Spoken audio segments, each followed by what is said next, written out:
राम राम राम सर्वेभ्यः स्वागतं सुस्वागतं. Welcome to the class 9 of learning to chant Sriman Narayaniyam. We will start off with the Dhyana Shloka and the revision as usual.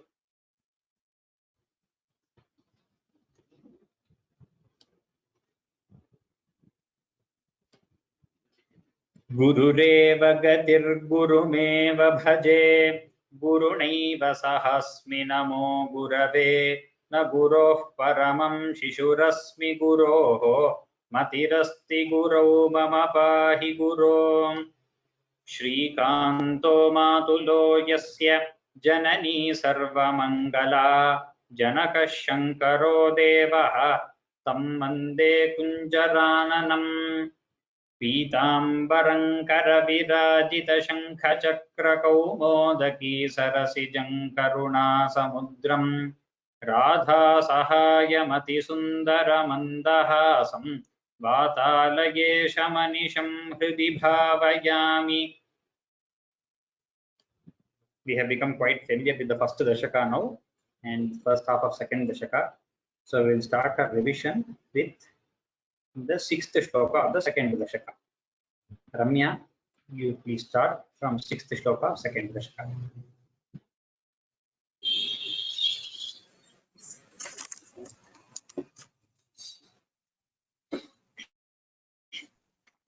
एवं भूतमनोज्ञतानवसुधा निष्यन्द सन्दोहनम् त्वद्रूपं परचिद्रसायनमयं चेतोहरं शृण्वतां सद्यः प्रेरयते मतिं मदयते रोमाञ्चयत्यङ्गकं व्यासिञ्चत्यपि शीतबाष्पविसरैरानन्दमूर्च्छोद्भवैः.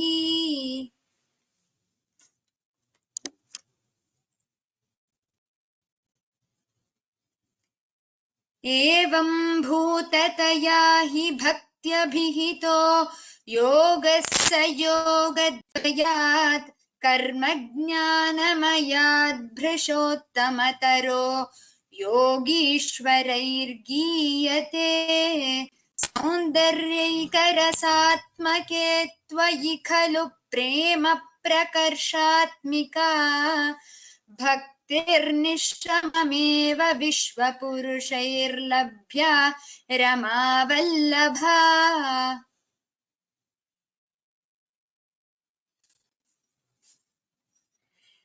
निष्कामं नियतस्वधर्मचरणं यत्कर्म योगाभिधं तद्दूरेत्यफलं यदौपनिषदज्ञानोपलभ्यं पुनः.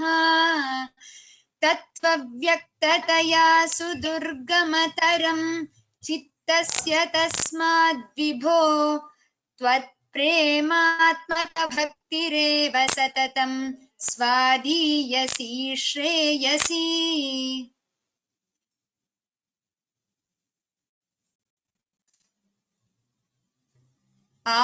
अत्यायासकराणि कर्मपटलान्याचर्य निर्यन्मलाः बोधे भक्तिपथेऽथवाप्युचिततामायान्ति किं तावता.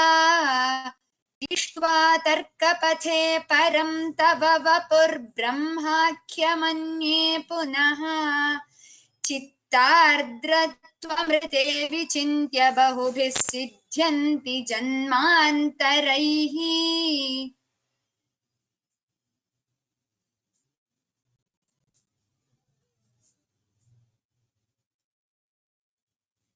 त्वद्भक्तिस्तु कथारसामृतझरी निर्मज्जनेन स्वयं सिद्ध्यन्ति विमलप्रबोधपदवीमक्लेशतस्त्वन्वती. सद्यः सिद्धिकरी जयत्यतिविभो सैवास्तु मे त्वत्पदप्रेम प्रौढिरसार्द्रता द्रुततरं वातालयाधीश्वर.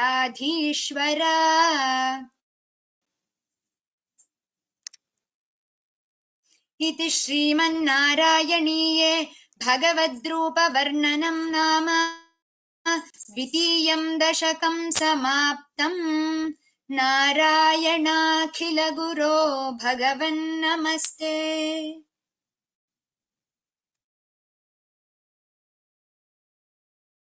Ram Ram, good chanting. Now Dashakam 3, Bhagavana. पठन्तो नामानि प्रमदभरसिन्धौ निपतिताः स्मरन्तो रूपन्ते वरद कथयन्तो गुणकथाः चरन्तो ये भक्तास्त्वयि खलु रमन्ते परममून् अहं धन्यान् मन्ये समधिगत सर्वाभिलषितान् गदक्लिष्टं कष्टं तव चरणसेवारसभरेऽप्यनासक्तं चित्तं भवति बत विष्णो कुरु दयाम् भवत्पादाम्भोजस्मरणरसिको नाम निवहान् अहं गायं गायं कुहचन विवस्यामि विजने कृपाते जाता चेत् किमिव न हि लभ्यन्तनुभृतां मदीयक्लेशौघप्रशमनदशा नाम कियती न के लोकेऽस्मिन्ननिशमयि शोकाभिरहिताः भवद्भक्ता मुक्ताः सुखगतिमसक्ता विदधते मुनिप्रौढारूढा जगति खलु गूढात्मगतयः भवत्पादाम्भोजस्मरणविरुजो नारदमुखाः चरन्तीशस्वैरं सततपरिनिर्भातपरचित् सदानन्दाद्वैतप्रसरपरिमग्नाः किमपरम् भवद्भक्तिस्फीता भवतु मम सैव प्रशमयेत् अशेषक्लेशौघन्न खलु हृदि सन्देहकणिका न चेद्व्यासस्योक्तिस्तव च वचनन्नैकमवचः भवेन्मिथ्यारथ्या पुरुषवचनप्रायमखिलम्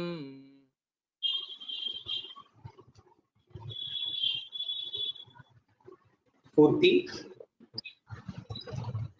भवद्भक्तिस्तावत् प्रमुखमधुरात्वद्गुणरसात् किमप्यारूढा चेदखिल परितापप्रशमनी पुनश्चान्ते स्वान्ते विमलपरिबोधोदयमिलन् महानन्दाद्वैतं दिशति किमतः प्रार्थ्यमपरम्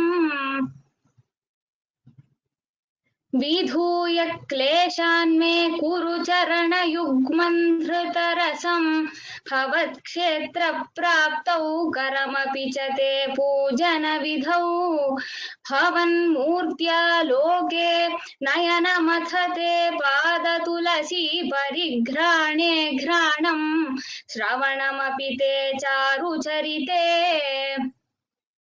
प्रभूताधिव्याधिप्रसभचलिते मामकहृदि त्वदीयं तद्रूपं परमरसचिद्रूपमुदीयात् उदञ्चद्रोमाञ्चो गलितबहु हर्षाश्रुनिवहः यथा विस्मर्यासन् दुरुपशमपीडापरिभवान् मरुद्गेहाधीश त्वयि खलु पराञ्चोऽपि सुखिनः भवत्स्नेही सोऽहं सुबहु भरितप्ये च किमिदम् अकीर्तिस्ते मा भूद्वरदगदभारं प्रशमयन् भवद्भक्तोत्तं सञ्झटिति कुरु मां कंसदमन किमुक्तैर्भूयोभिस्तव हि करुणा यावदुदीयात् अहं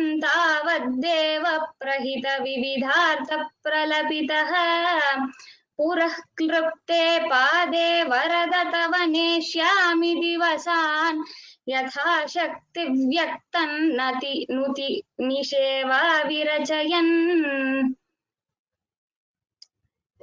Good recitation. That klipte, you don't have to say klipte. The rakara need not come there. It's just klipte. Let's finish the dashak. इति श्रीमन्नारायणीये भक्तस्वरूपवर्णनं भक्तिप्रार्थना चेति तृतीयं दशकं समाप्तम्. नारायणाखिलगुरो भगवन्नमस्ते. First shloka, 4. अथ चतुर्थं दशकम्. कल्यतां मम कुरुष्व तावतीं कल्यते भवदुपासनय्यया स्पष्टमष्टविधयोगचर्यया पुष्टया श्रुतव तुष्टिमाप्नुयाम्. Good. Now we will move on to second shloka. Today at the end of the class, I have a couple of announcements. So please stay till the end and listen to the announcements. Raghuvanna, please repeat after me. Shloka number 2. Brahmacharya. ब्रह्मचर्य ब्रह्मचर्य दृढतादिभिः दृढतादिभिः दृढतादिभिः यमैः यमैः यमैः आप्लवादि आप्लवादि आप्लवादि नियमैश्च नियमैश्च नियमैश्च पाविताः पाविताः पाविताः कुर्महे कुर्महे कुर्महे दृढममि दृढममि दृढममि सुखासनम् सुखासनं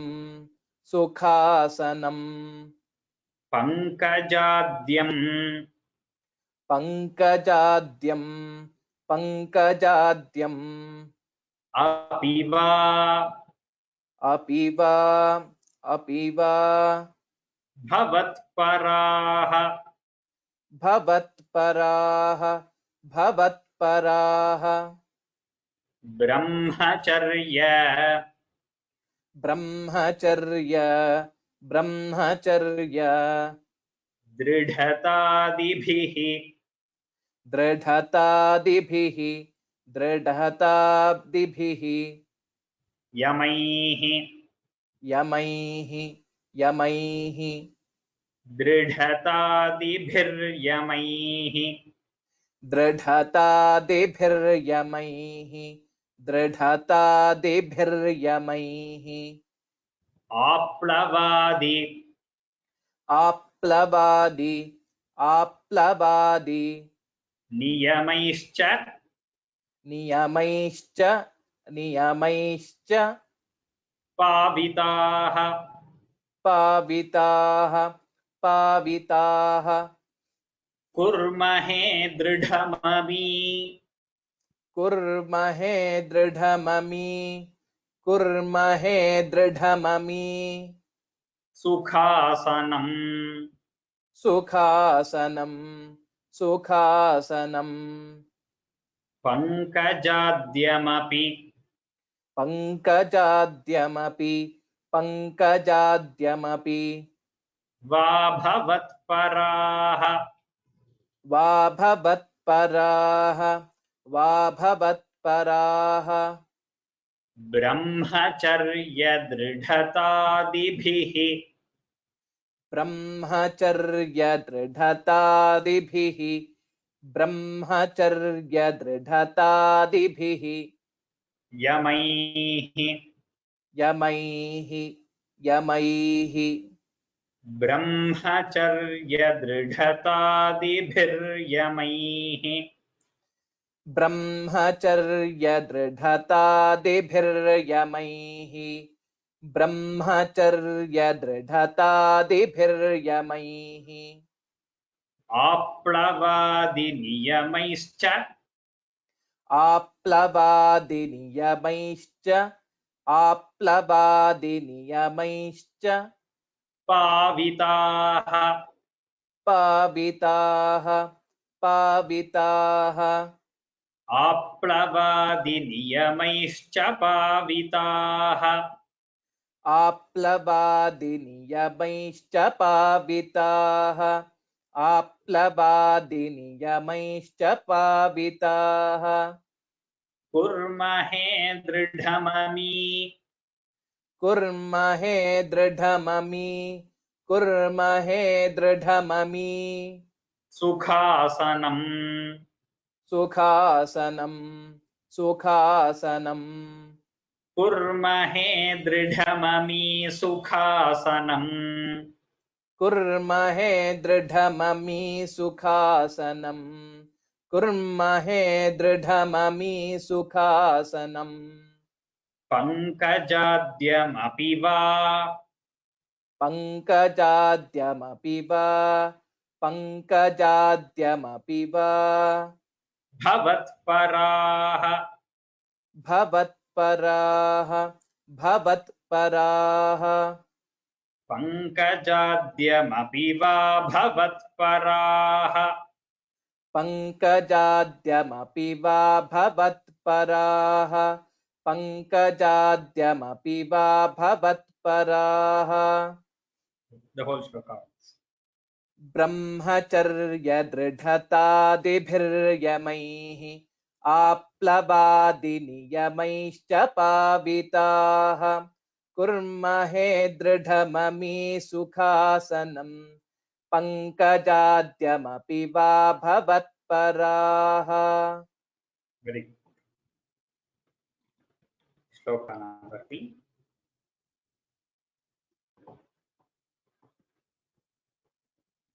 Ramya.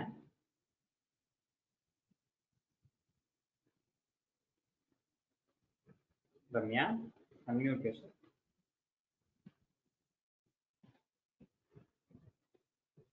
Okay, Spurti, unmute yourself. तारमन्तः तारमन्तः तारमन्तः अनुचिन्त्य अनुचिन्त्य अनुचिन्त्य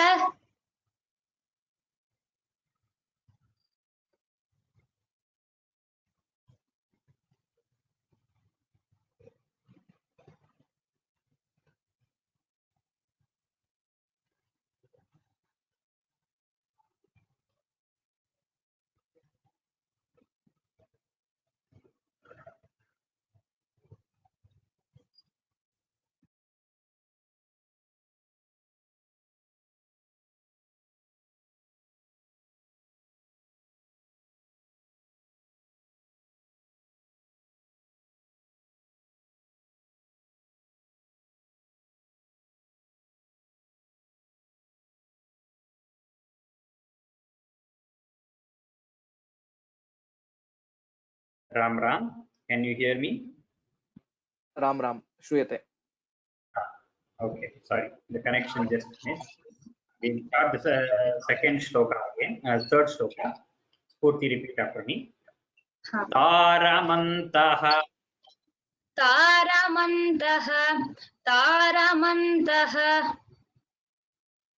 अनुचिन्त्य अनुचिन्त्य अनुचिन्त्य सन्ततं सन्ततं सन्ततं प्राणवायुं प्राणवायुं प्राणवायुं अभियम्य अभियम्य अभियम्य निर्मलाः निर्मलाः निर्मलाः इन्द्रियाणि इन्द्रियाणि इन्द्रियाणि विषयात् विषयात् विषयात् अथापहृत्य अथापहृत्य अथापहृत्य आस्महे आस्महे आस्महे भवदुपासन भवदुपासन भवदुपासन उन्मुखाः उन्मुखाः उन्मुखाः तारमन्तरनुचिन्त्य तारमन्तरनुचिन्त्य तारमन्तरनुचिन्त्य सन्ततम् सन्ततं सन्ततं प्राणवायुम् प्राणवायुं प्राणवायुं अभियम्य निर्मलाः अभियम्य निर्मलाः अभियम्य निर्मलाः इन्द्रियाणि इन्द्रियाणि इन्द्रियाणि विषयादथ विषयादथ विषयादथ अपहृत्य अपहृत्य अपहृत्य आस्महे आस्महे आस्महे भवदुपासन भवदुपासन भवदुपासन उन्मुखाः उन्मुखाः उन्मुखाः तारमन्तरनुचिन्त्य तारमन्तरनुचिन्त्य तारमन्तरनुचिन्त्य सन्ततम् सन्ततं सन्ततं तारमन्तरनुचिन्त्य सन्ततम् तारमन्तरनुचिन्त्य सन्ततं तारमन्तरनुचिन्त्य सन्ततं प्राणवायुमभियम्य प्राणवायुमभियम्य प्राणवायुमभियम्य निर्मलाः निर्मलाः निर्मलाः प्राणवायुमभियम्य निर्मलाः प्राणवायुमभियम्य निर्मलाः प्राणवायुमभियम्य निर्मलाः इन्द्रियाणि इन्द्रियाणि इन्द्रियाणि विषयादथापहृत्य विषयादथापहृत्य विषयादथापहृत्य आस्महे भवदुपासन आस्महे भवदुपासन आस्महे भवदुपासन उन्मुखाः उन्मुखाः उन्मुखाः इन्द्रियाणि विषयात् इन्द्रियाणि विषयात् इन्द्रियाणि विषयात् अथापहृत्यास्महे अथापहृत्यास्महे अथापहृत्यास्महे भवदुपासनोन्मुखाः भवदुपासनोन्मुखाः भवदुपासनोन्मुखाः इन्द्रियाणि विषयादथापहृत्यास्महे भवदुपासनोन्मुखाः इन्द्रियाणि विषयादथापहृत्यास्महे भवदुपासनोन्मुखाः इन्द्रियाणि विषयादथापहृत्यास्महे भवदुपासनोन्मुखाः Now tell the whole shloka.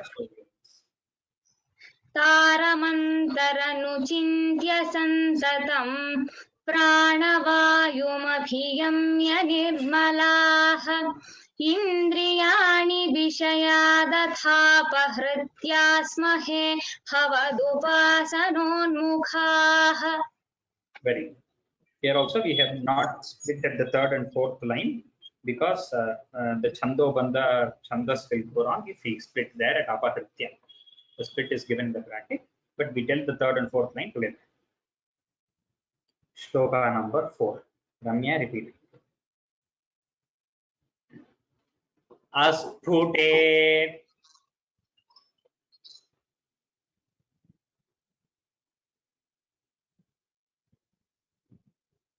Ramya, not able to hear you.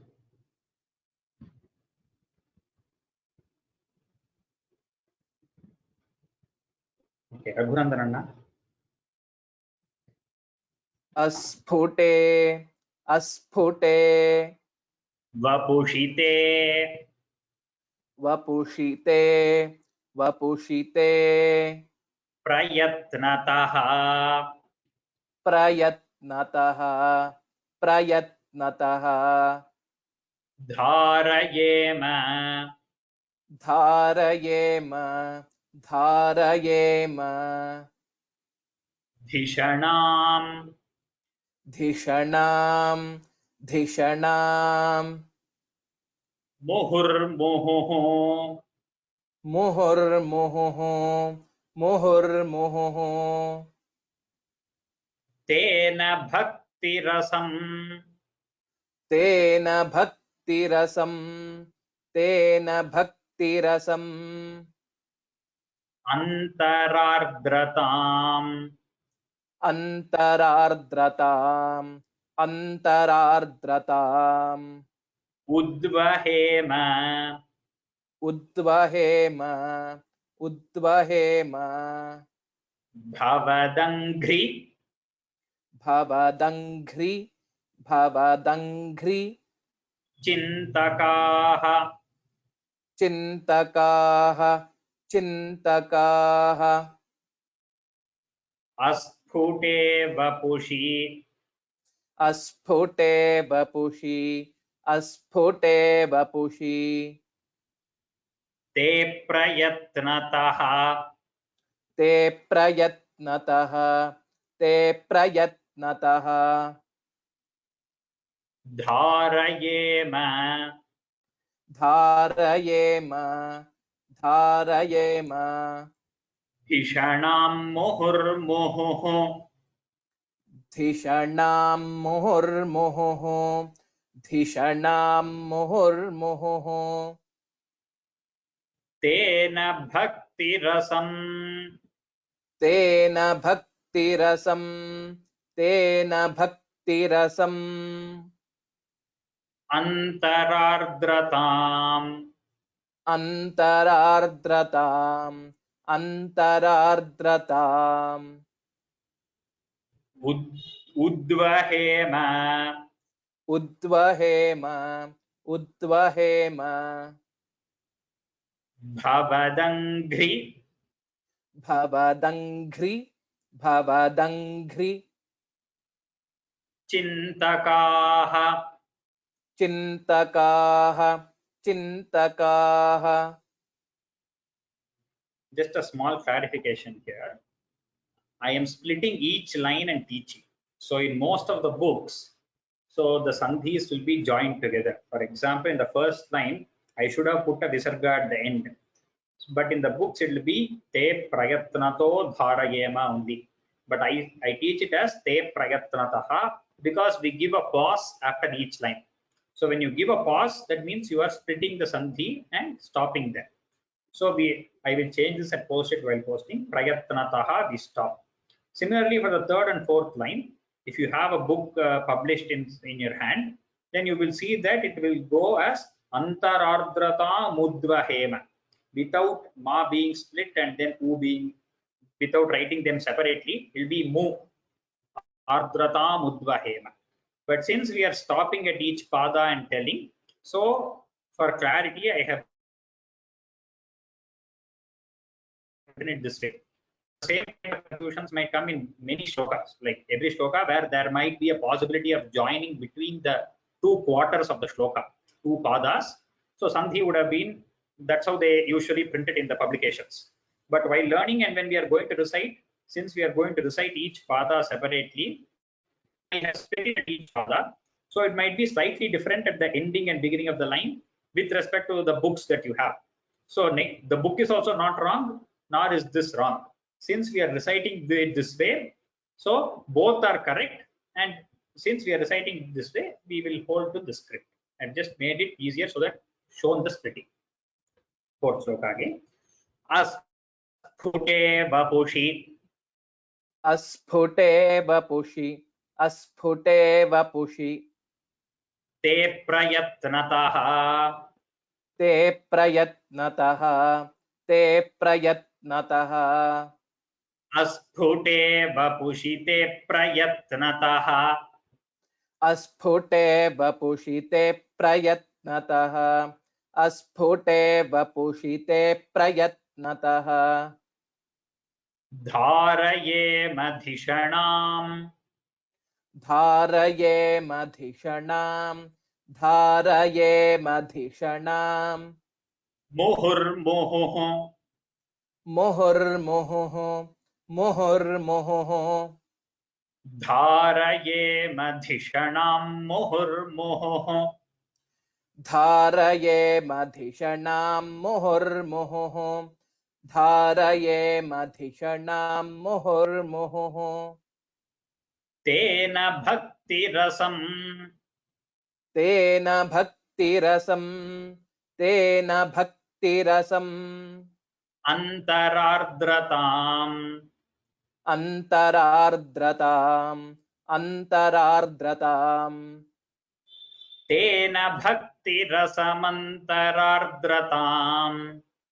तेन भक्तिरसमन्तरार्द्रताम् तेन भक्तिरसमन्तरार्द्रताम् उद्वहेम.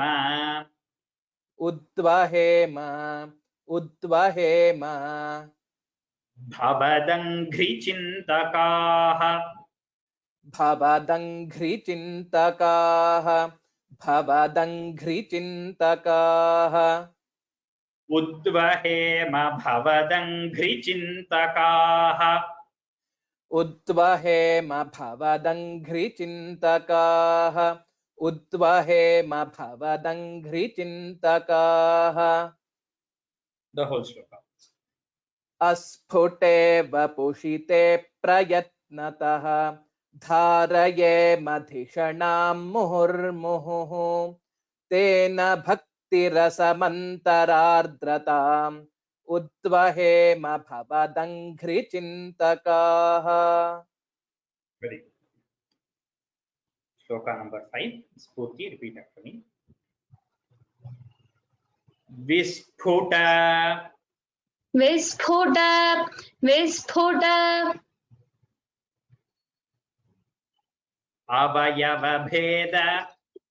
अवयवभेद अवयवभेद सुन्दरम्. सुन्दरं सुन्दरं त्वद्वपुः. त्वद्वपुः त्वद्वपुः सुचिर. सुचिर सुचिर शीलनावशात्. शीलनावशात् शीलनावशात् अश्रमम्. अश्रमम् अश्रमम् मनसि. मनसि मनसि चिन्तयामहे.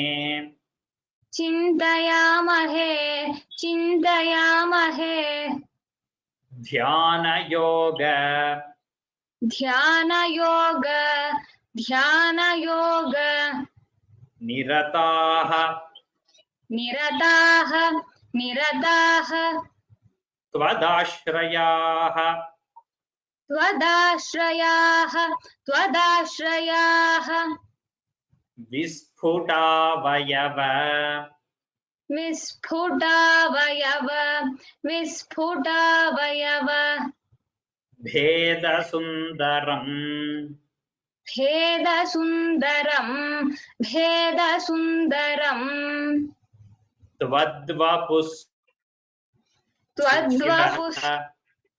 त्वद्वपुःसुचिर त्वद्वपुःसुचिर शीलनावशात् शीलनावशात् शीलनावशात्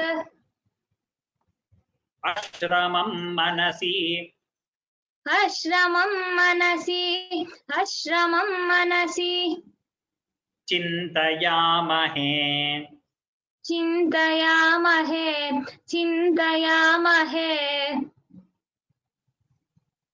ध्यानयोग ध्यानयोग ध्यानयोग निरतास्त्वदाश्रयाः निरतास्त्वदाश्रयाः निरतास्त्वदाश्रयाः विस्फुटावयव विस्फुटावयव विस्फुटावयव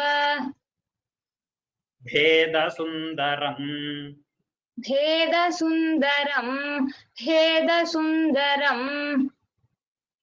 विस्फुटावयव भेदसुन्दरम् विस्फुटावयव भेदसुन्दरं विस्फुटावयव भेदसुन्दरं त्वद्वपुः त्वद्वपुः त्वद्वपुः सुचिरशीलनावशात् सुचिरशीलनावशात् सुचिरशीलनावशात् त्वद्वपुः सुचिरशीलनावशात् त्वद्वपुः सुचिरशीलनावशात् त्वद्वपुः सुचिरशीलनावशात् अश्रमं मनसि अश्रमं मनसि अश्रमं मनसि चिन्तयामहे चिन्तयामहे चिन्तयामहे अश्रमं मनसि चिन्तयामहे अश्रमं मनसि चिन्तयामहे अश्रमं मनसि चिन्तयामहे ध्यानयोगनिरताः ध्यानयोगनिरताः ध्यानयोगनिरताः त्वदाश्रयाः त्वदाश्रयाः त्वदाश्रयाः ध्यानयोगनिरतास्त्वदाश्रयाः ध्यानयोगनिरतास्त्वदाश्रयाः ध्यानयोगनिरतास्त्वदाश्रयाः Good. The whole shloka. विस्फुटावयवभेदसुन्दरं त्वद्वपुः सुचिरशीलनावशात् अश्रमं मनसि चिन्तयामहे ध्यानयोगनिरतास्त्वदाश्रयाः Good. Just one more clarification here. Visphuta, when we say, a lot of people have learned to pronounce this letter here as fa. So that is not the right pronunciation in Sanskrita. And that usually in Hindi we pronounce it as fa. Fool we say for flower. So Visphuta, if you try to pronounce it as the fakara, you cannot even say that word. Visphuta, that is not the way to pronounce. So it should be pa. In the pavarga, the first is pa. So Mahaprana should be pa. So it is just pa. That is the pronunciation. Since I have seen a lot of people making a mistake there, and just clarifying that it should be pakara. Shloka number 6, Raghuvan. Dhyayatam ध्यायताम् ध्यायताम् सकलमूर्तिं सकलमूर्तिं सकलमूर्तिम् ईदृशीं ईदृशीम् ईदृशीम् उन्मिषन् उन्मिषन् उन्मिषम् मधुरता मधुरता मधुरता हृतात्मनां हृतात्मनां हृतात्मनां सान्द्रमोद सान्द्रमोद सान्द्रमोद रसरूपं रसरूपं रसरूपम् आन्तरम् आन्तरम् आन्तरम् ब्रह्मरूपमयि ब्रह्मरूपमयि ब्रह्मरूपमयि देवभासते तेव भासते तेव भासते ध्यायतां सकलमूर्तिं ध्यायतां सकलमूर्तिं ध्यायतां सकलमूर्तिम् ईदृशीम् ईदृशीम् ईदृशीम् उन्मिषन्मधुरता उन्मिषन्मधुरता उन्मिषन्मधुरता हृतात्मनां हृतात्मनां हृतात्मनां सान्द्रमोदरस सान्द्रमोदरस सान्द्रमोदरस रूपमान्तरम् रूपमान्तरं रूपमान्तरम् ब्रह्मरूपमयी ब्रह्मरूपमयी ब्रह्मरूपमयी देवभासते तेव भासते तेव भासते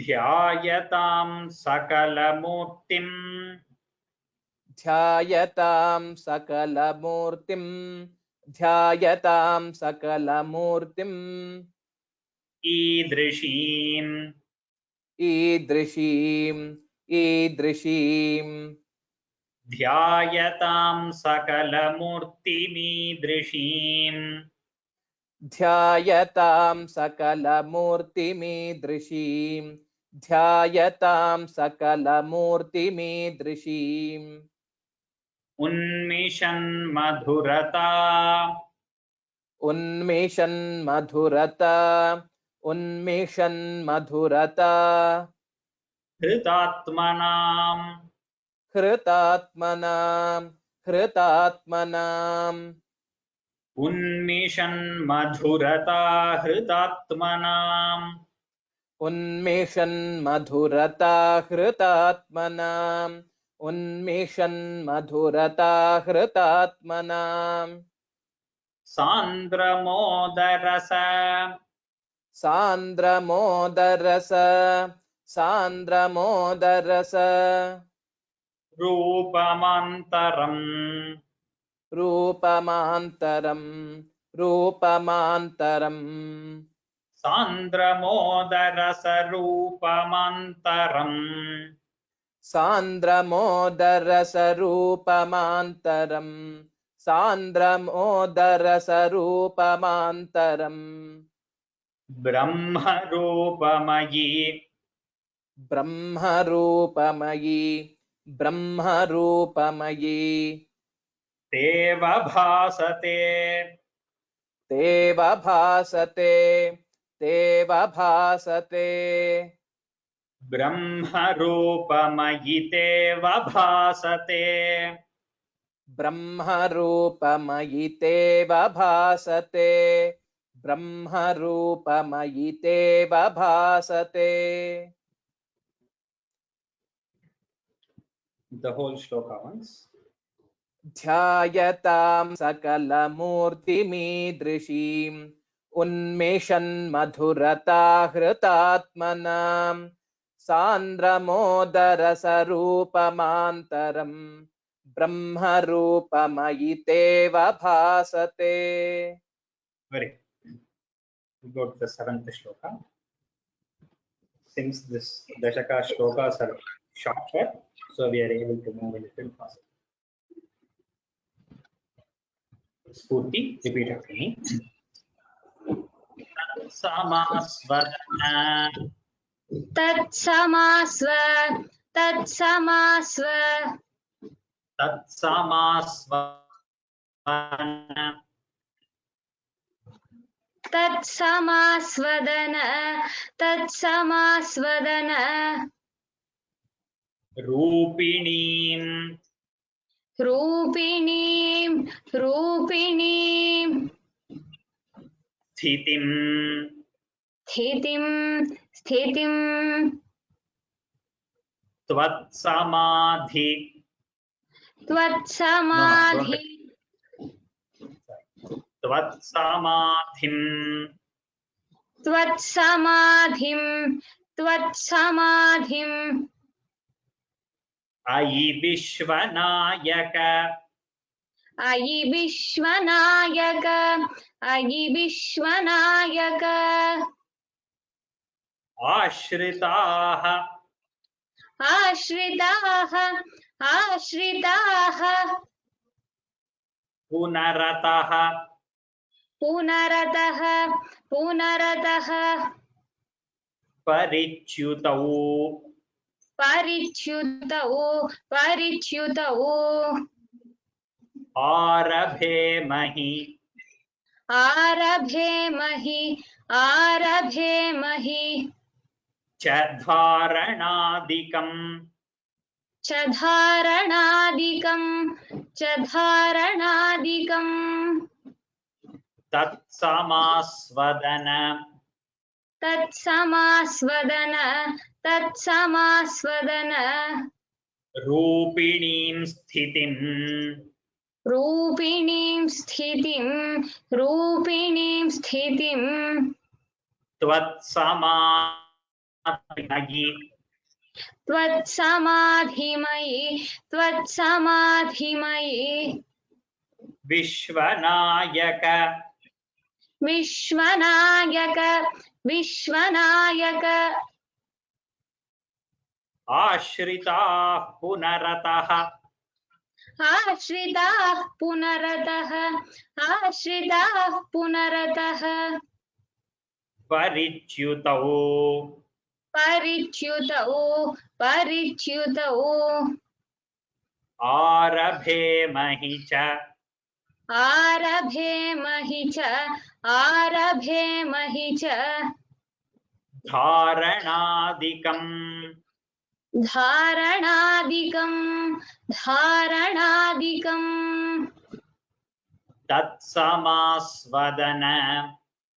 तत्समास्वदन तत्समास्वदन Rupinim Sthitim. रूपिणीं स्थितिं रूपिणीं स्थितिं Tatsamasvadana Rupinim Sthitim. तत्समास्वदन रूपिणीं स्थितिं तत्समास्वदन रूपिणीं स्थितिं Tvatsamadhimayi. त्वत्समाधिमयि त्वत्समाधिमयि Vishwanayaka. विश्वनायक विश्वनायक Tvatsamadhimayi Vishwanayaka. त्वत्समाधिमयि विश्वनायक त्वत्समाधिमयि विश्वनायक Ashritaah. आश्रिताः आश्रिताः Punaratah Parichyutau. पुनरतः परिच्युतौ पुनरतः परिच्युतौ Ashritaah Punaratah Parichyutau. आश्रिताः पुनरतः परिच्युतौ आश्रिताः पुनरतः परिच्युतौ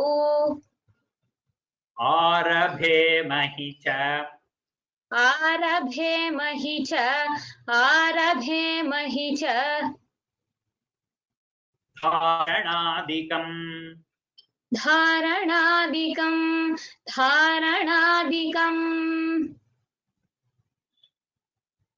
आरभेमहि च धारणादिकम् आरभेमहि च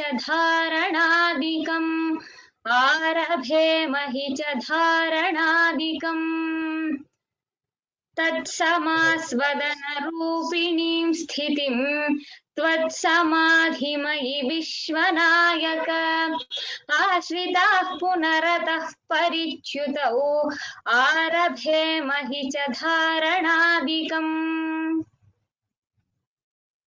Very well. Shloka number 8, verse number 9. Itthamabhyasana इत्थमभ्यसन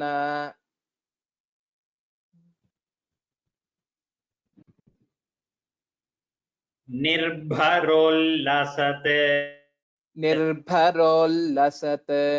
निर्भरोल्लसत् त्वत्परात्मसुख त्वत्परात्मसुख कल्पितोत्सवाः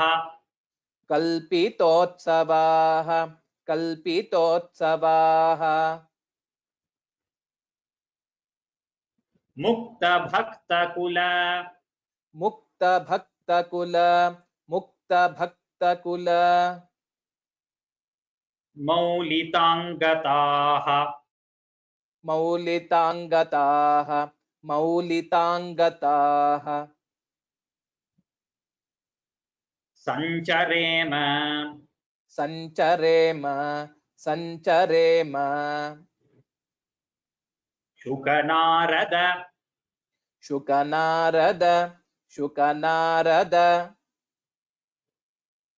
आदिवत्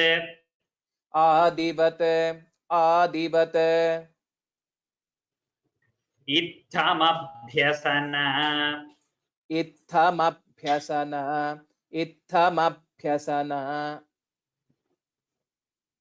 निर्भरोल्लसत्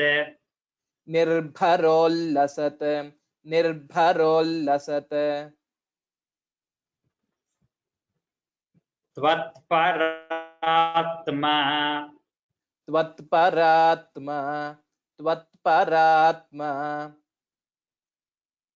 सुखकल्पित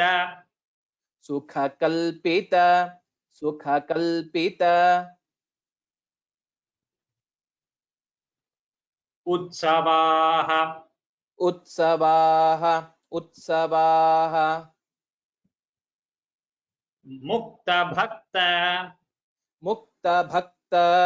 मुक्तभक्त कुलमौलिताम्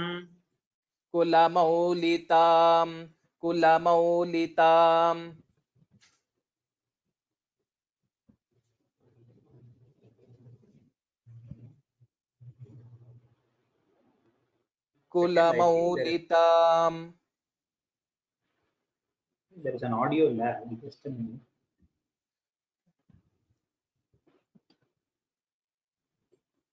कुलमौलिताम् गताः सञ्चरेम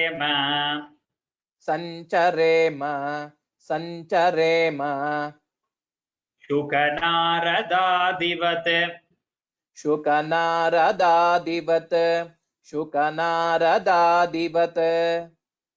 इत्थमभ्यसन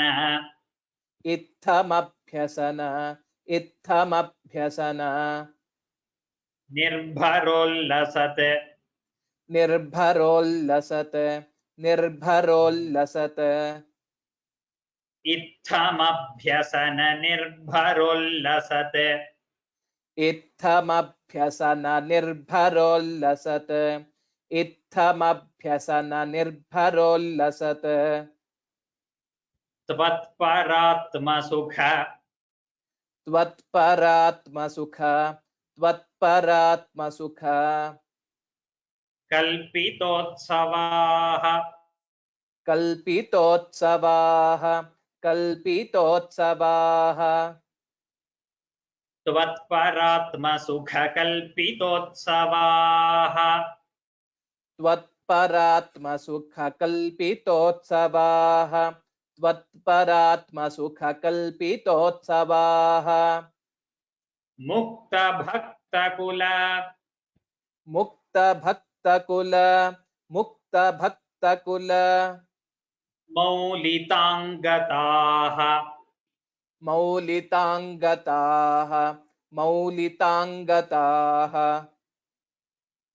मुक्तभक्तकुलमौलिताङ्गताः मुक्तभक्तकुलमौलिताङ्गताः मुक्तभक्तकुलमौलिताङ्गताः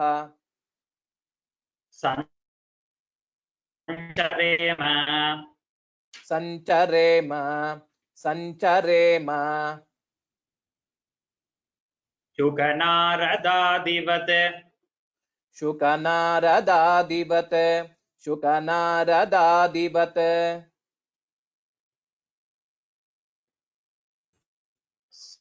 चरेम शुकनारदादिवत् सञ्चरेम शुकनारदादिवत् सञ्चरेम शुकनारदादिवत् full shloka.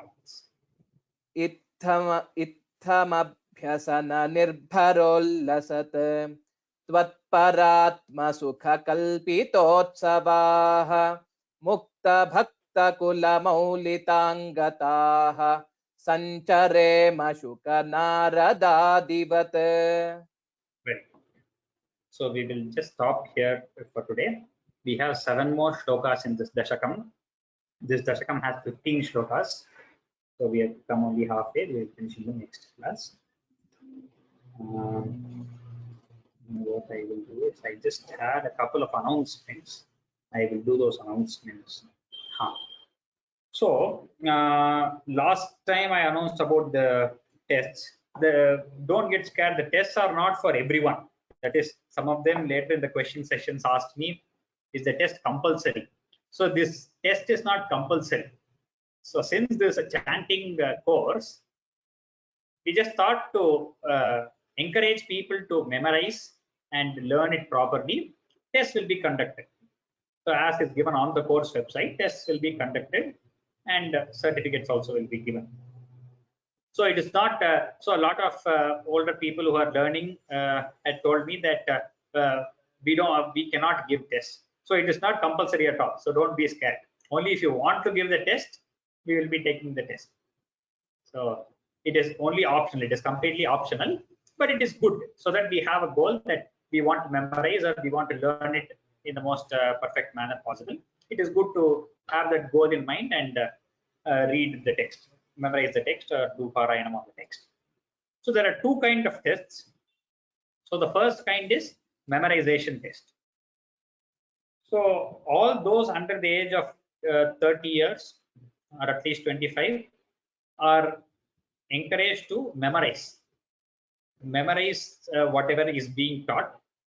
So at most we have seen today is the maximum number of shlokas I have covered, that is 7 shlokas.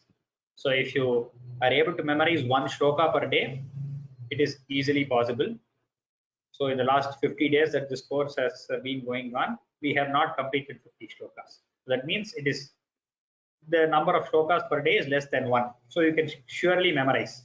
There is no problem for people under the age of 25 or 30. All of you are encouraged to memorize, but there is no doubt that it does become difficult to memorize beyond a certain age. So therefore, there is another kind of test called the Parayanam test, which is you can see the book and read it, but it has to be read perfectly. The enunciation and the pronunciation, everything has to be perfect. So these are the 2 kinds of tests. So the memorization test will be conducted 5 dashakams at a time. So once I finish the first 5 dashakams, I will give you 2 weeks to prepare, and then we will announce at a particular date and then conduct the test. So before conducting, we will probably circulate a Google form or something through a mail asking who are the persons who want to give the test. So since it is not compulsory, we will circulate a Google form saying, if you want to participate in the test, then you fill that form and then send in your name and details, and then probably we'll give you a time slot of 15 minutes and we will conduct the test. So for the memorization test and the Parayana test, I will not be the only one who will be sitting. There will be a couple of other people also who are well read in Narayaniam and very knowledgeable in Sanskritam, who will be judging. So since it is not a competition, it is not like first prize, second prize, everybody will be able to pass in the first class itself. So if you have chanted well, then everybody is first class pass. So it is like writing an exam basically. So everybody can get 99 or 100 marks. So it is not like one person is first and another person is second and something like that. So these memorization tests will be conducted 1 to 5 dashakams. Then when I finish 10 dashakams, 6 to 10 and so on. But certificates for memorization also will be issued only after 25 dashakams. Since by hearting 25 dashakams at a time is very tedious, it is completely understandable, because you cannot by heart 250 slokams at a time, and test is quite difficult.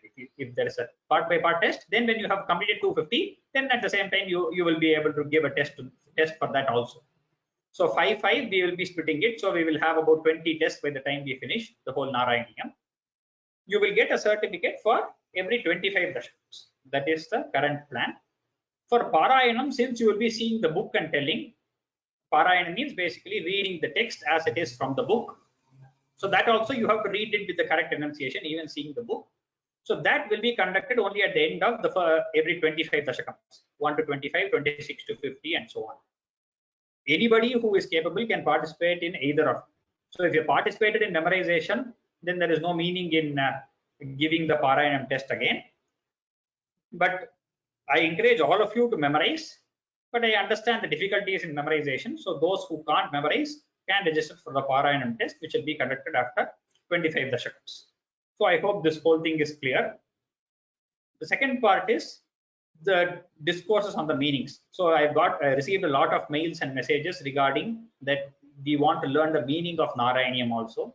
This course will remain to be a chanting course. So I will not be touching any meaning over here. It will continue as we have been seeing the classes with only the chanting.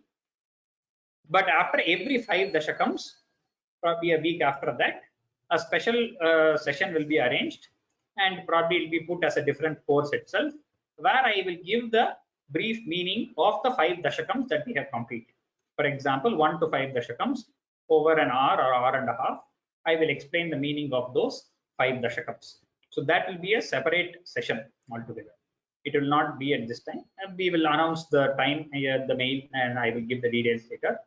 But since there was a lot of people are asking that we want to know the meaning, so that also will not be a padapadartha. It is not a deep Samskrita or anything of that sort. It will be more of a overall picture of what is happening in those 5 dashakams. What is Bhattatri talking with Guru Vairappan? Since it's a conversation between Bhattatri and Guru Vairappan, it will be more of Bhakti Pradhana, and we will not be delving into deep technicalities or anything of that sort. We may need to understand, so that while reciting, you can also have a sense of the meaning and you can recite with more devotion. So when you recite with the sense of the meaning, you get more involved in the whole text.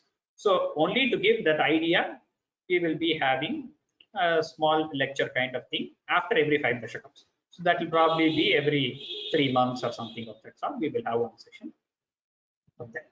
So I hope all of you are clear with tests and discourses. So these were a lot of people who are asking. So I just wanted to clarify that. So that is the class for today. Narayana Akhila Guru Bhagavan Namaste. So those who have any questions can raise their hands. Later we will have the revision of the 3rd dashakam also, as usual, from the students. So those who want to recite will recite 3rd dashakam. First, I will just take questions. So first, only questions. Those who have doubts, I am going to put all your hands down Wait till I say raise your hands.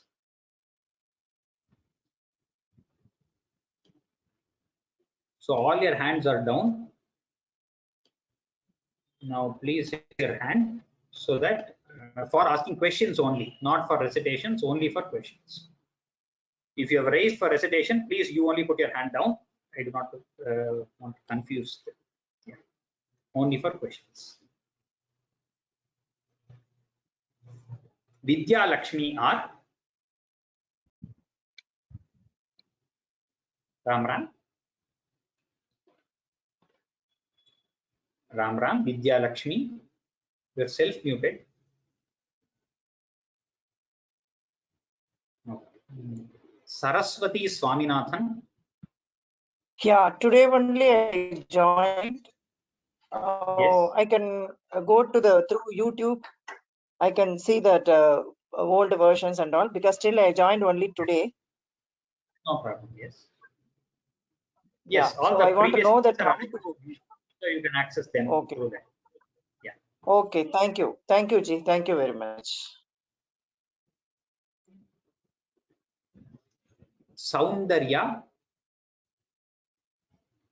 Ram So Ram. when you Ram, when you say Parayanam, which has to be recited, Yes. will you also give time for a week or two for us to prepare and then recite, like the way you're doing for the test? Yeah. So after, since Parayanam have 25 dashakams, you will always have 2 or 3 weeks or even a month to prepare, depending. We will announce. And you will fix a date for that. Yeah, we will fix a date. So you register on the Google form, and then we will send you the date and time. Time, okay. And this will again, whoever is enrolled, all will be on the call, and you will call names, and we have to recite. Is that the way? That so many details we have not put through till now, so we will tell you that as so the basic thing is you have to prepare. So I've given you enough information as to how you should approach. Okay, So thank you. we are going to conduct is our headache, so we will tell you the details aspects when it comes to it. But thank you very much. Yes. Ram Ram. Ram. And also one small announcement, there is a website called narayaniyamfirststep.org. So this I received a mail from a particular person, a very sincere student. So that has the shlokas in a very split. The sandhis have been split very well, and the meaning is also there. So the website is Narayaniyam, the same as the spelling that we use here, -firststep.org. I will just put it in the chat for all of you, the entire audience, so that you can see. Yeah. So that website has they have put it down very well. So I have just sent the link to everyone on the chat, to all the audience. I have sent it. So you can just see it as Narayaniyam-firststep.org. So the sandhis have been split well, and each pada has been given. So anybody who many of you are asking how to split the pada, you can refer that. Since the SN Shastri or any other publication you're using will not have the split pada as such, they might have given it in the meaning, but this has, they've done the website very well. Yeah, so next person, Kishore Venkatachalam. Those who have asked the questions, please mute yourself. Kishore Venkatachalam. Ram, you are unmuted.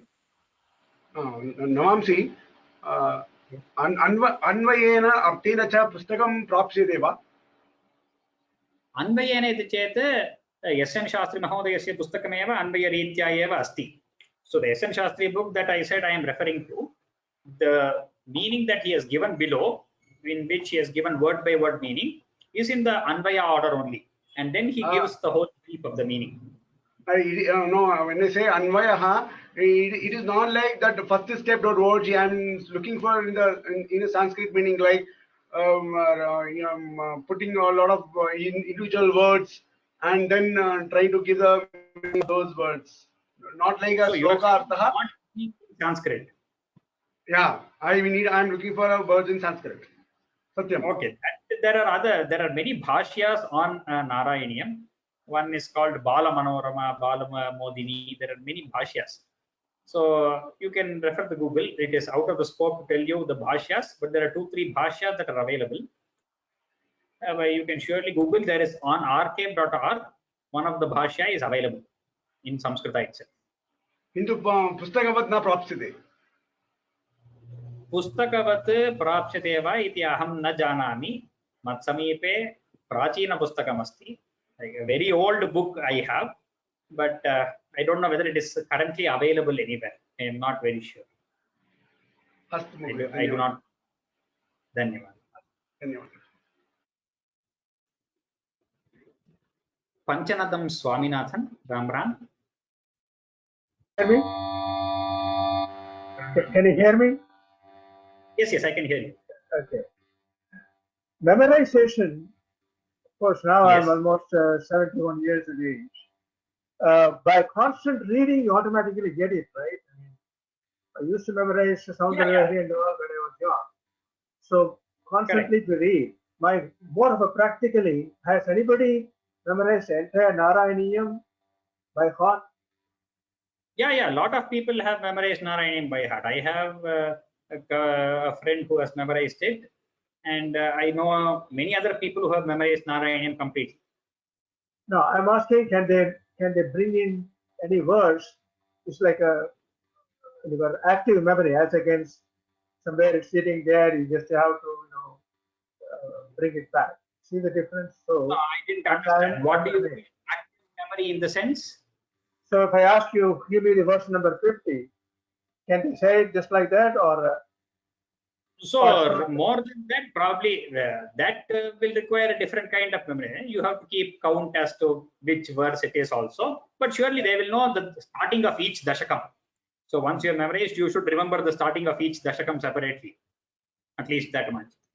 And maybe if you say 5th dashakam, 7th shloka, they might not know. But if you start that shloka with one word, they will be able to complete the whole shloka and then continue on to the next. So that is usually how it is. Yes, one way of keeping in touch, right? If every day Parayanam, then you're right. You can say just like that. Yes. But to do once in a month or once in 2 months, then you may be familiar, but you still have to refresh your memory. Yeah. So at a very young age, it is surely possible. Yeah, these slokas are really great. I mean, I'm getting into details of it. Vyakarana Shastra I would like to know, but you said it's out of scope. But you mentioned some books, so the Narayaniyam firststep.org, does it go into the details of the shlokas and things like this? Or? By Vyakarana itself, nobody would have written, I don't know, at least I do not know, have any information of specifically in the Vyakarana perspective if anybody has written for Narayaniyam. But the Bhashya, as I say, is quite in detail. There are 2-3 Bhashyas. One is very much in detail, the other is more concise. So there for specific words, they will give some Vyakarana Ritya, some specialities, but they will not do for every word that way. Because it is assumed that if you know enough Sanskrit to read Bhashya, you know 80% of the Vyakarana. Only some special things have to be explained with the particular sutras. So if you are competent enough to go through the Bhashya, that means you know quite a bit of Vyakarana also, which you will be able to decipher. The other specialities will be given in those. That's usual for all the Bhashyas. That's really excellent. I'm looking forward to the meanings and all this. But thank you very much. Dhanyavada. Dhanyavada. Sriram Ganesh. Namaste, Mahodaya. Namaste. So, I'm referring to that Narayaniyam firststep.org website. And I have been following that. Even in the class, I am following it along with that website so that I also know the word by word meaning when you are teaching us. And that's very helpful to have it side by side. So the question is, for example, there are minor differences in third dashakam, 8th slokam. It is Twadiyam Tadrupam Parama Sukha Chitrasa. Parama Sukha is one part, Parama Rasa Chitrupam. Yeah. So is it like one way that we have to recite, or no? So these are called Patha Vedas. So since all these granthas were written a long time ago, and they usually, more than writing down, it was transferred through Shruti, like one person used it by heart it. There are small differences, but the meaning will not change. So Parama Rasa is also a great rasa. Parama Sukha is that great bliss. So both of them kind of refer to the same bliss. So there is no big change in meaning. In any place you won't see the change in meaning, but small variations might be there in the word. That is no problem. We just follow whichever book we are referring to. Sure, Mahodaya. And then with looking at the word by word meaning, it makes it a lot easier to memorize also, because once we know that Sanskrit, the flow of meaning, it's easy to put together the words.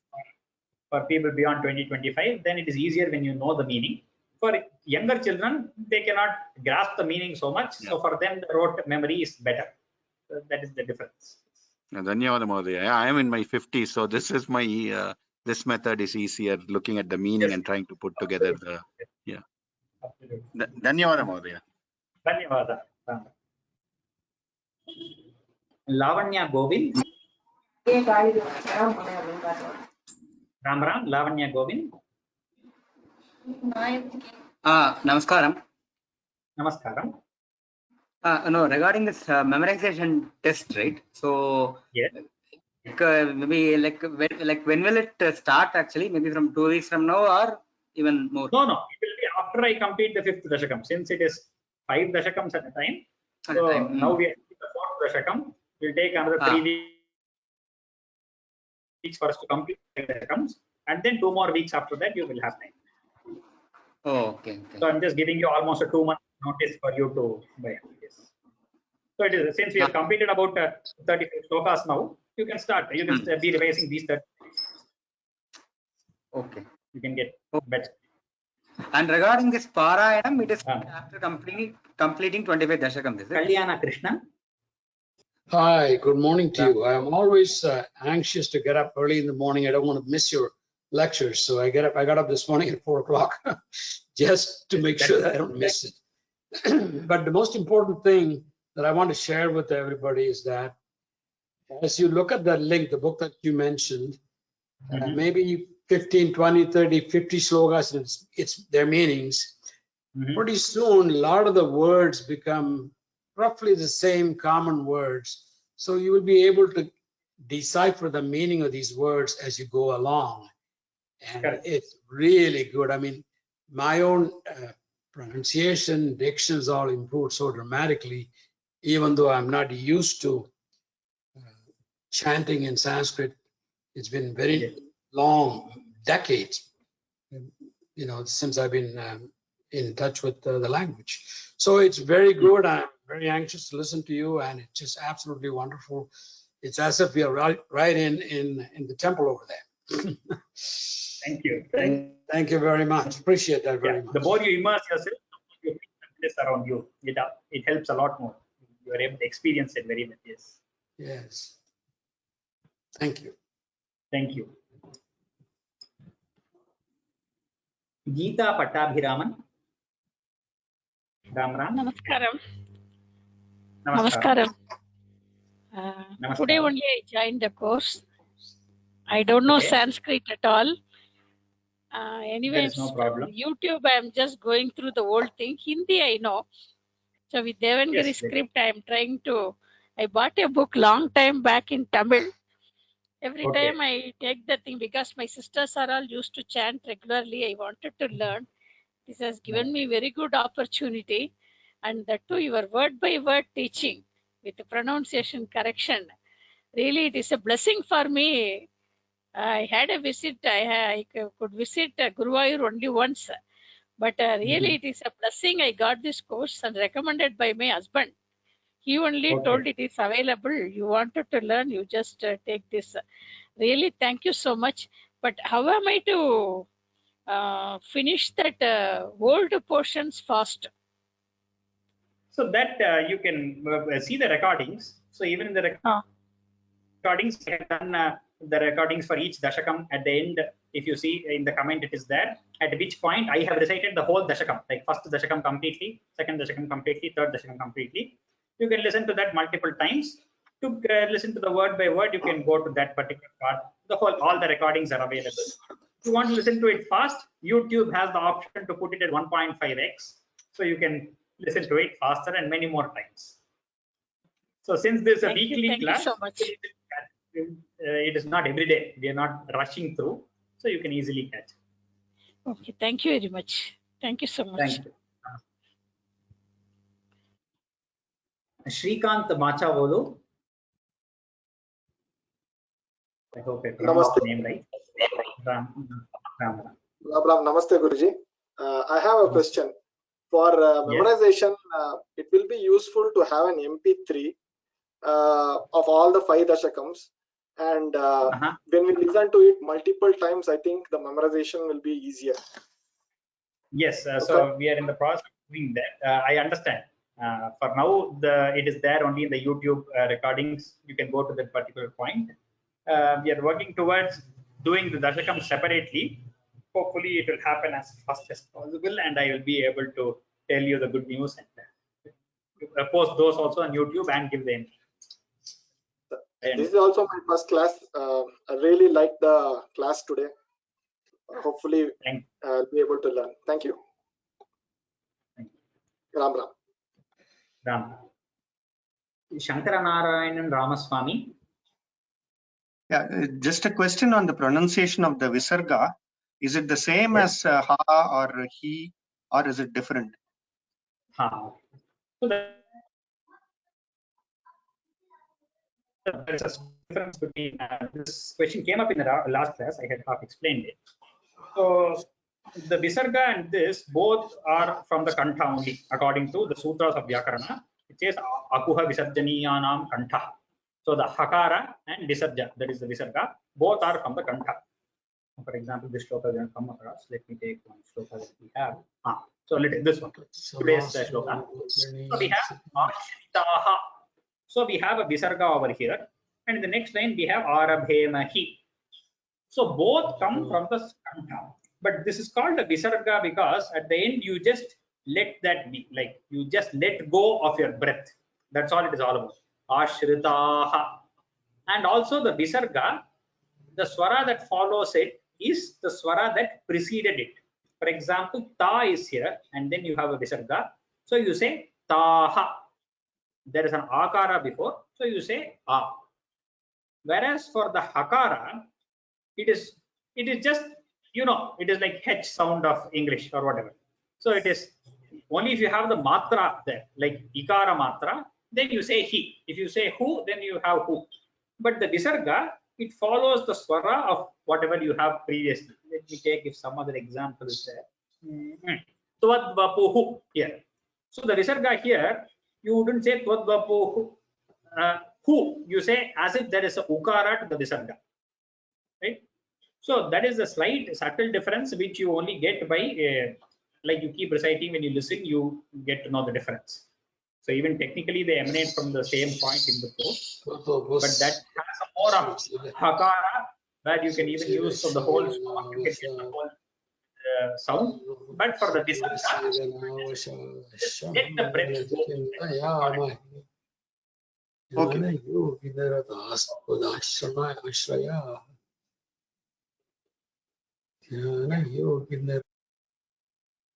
So that is this thing. Who's the next one? Srinivas 67. Srinivas 67. Guruji, can you hear me? Yes, I can. Yes. Guruji, I wanted to buy a book on Narayaniam which I can read, which is Sanskrit English transliteration. So I just wanted to take your recommendation which book I should buy so that I can read it along during the day. SN Shastri Guruji, by I couldn't Chinmaya hear. Publications. That is the book where we are referring to. SN Shastri is the translator. The publication is Chinmaya Publication. Will you be able to put the name on the chat so that, yeah, if you can, Guruji, put it on the chat, then I can, then I can buy it. And I'm really enjoying this class. I look forward to this class every Saturday, Guruji. Ram Ram. Oh, thank you very much. Ram Ram. Next is Bhushini PV. Bhushini PV. Namaste. Yes, Ram Ram. Ram Ram. Sir, Yes. as you have informed about filling the form, no, sir? Yes. Can one person fill both the attend both Parayanam and memorization? That would not make sense. So if you have already memorized, what is the so you can tell without a book, then why would you want to read from the book? Yeah. So Okay. so that is Okay. not, if you can tell Okay. without the book, there is no use of reading from the book. Yes. Okay. So, Okay. and Okay. some Thank of you might be listening to like 2-3 people might be listening together. You can fill the form 2-3 times for whichever test you want.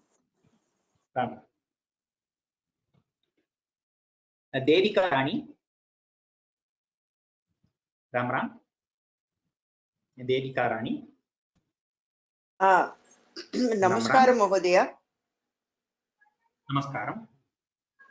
Your classes are wonderful. And what I would like to know is, you were telling about the chandas for each dasaka. How do we learn about the chandas? Is there any way we can learn the exact how the pattern of the chandas? Chandas learning separate. It is a part of Vyakarana, where there is something called the Chanda Shastra.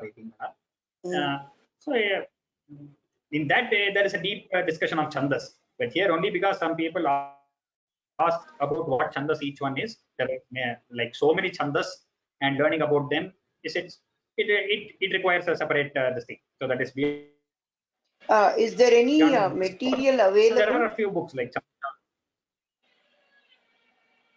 very simple material as such. I am not very sure. But in the Sura Saraswati set of Samskrita exams, in the grammar books, there is some very simple explanations of the chandas. The main chandas, about 10-15, are given over the 3rd, 4th, and 5th exams of the Sura Saraswati Sabha. And even in 11th, 12th PU in Karnataka and all, we learn about the chandas. So surely it will be available online. I have not come across a very simple only for chandas book. I do not know, but it should be available online.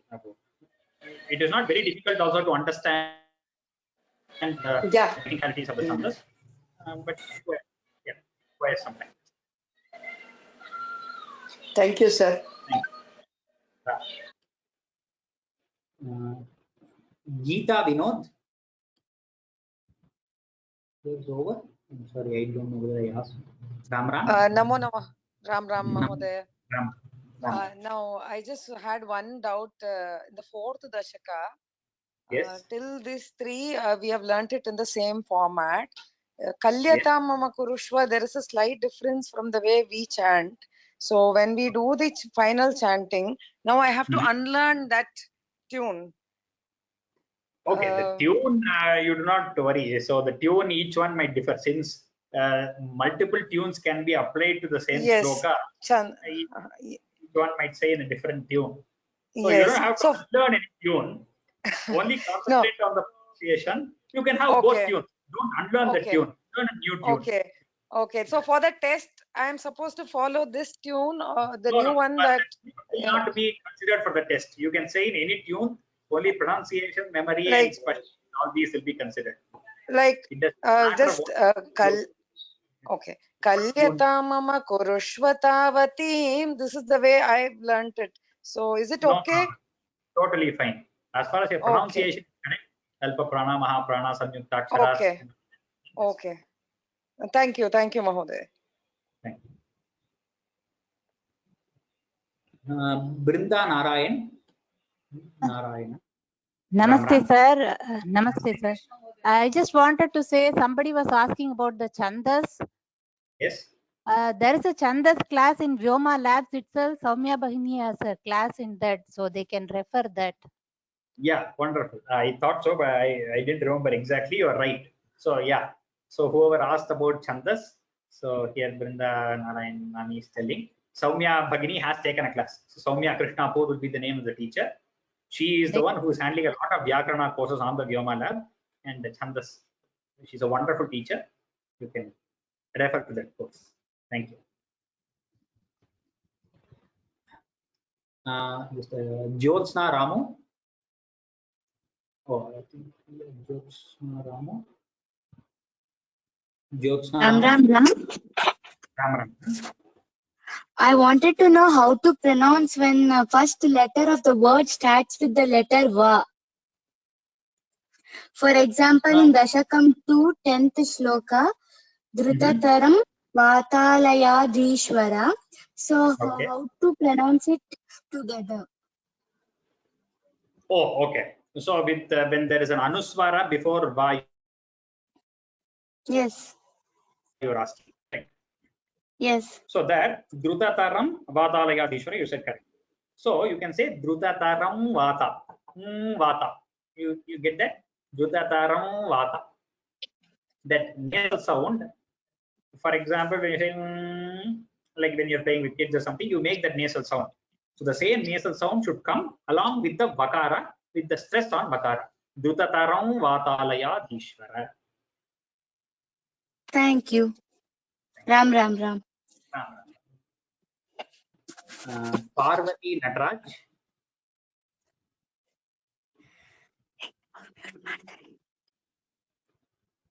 Parvati Nataraj.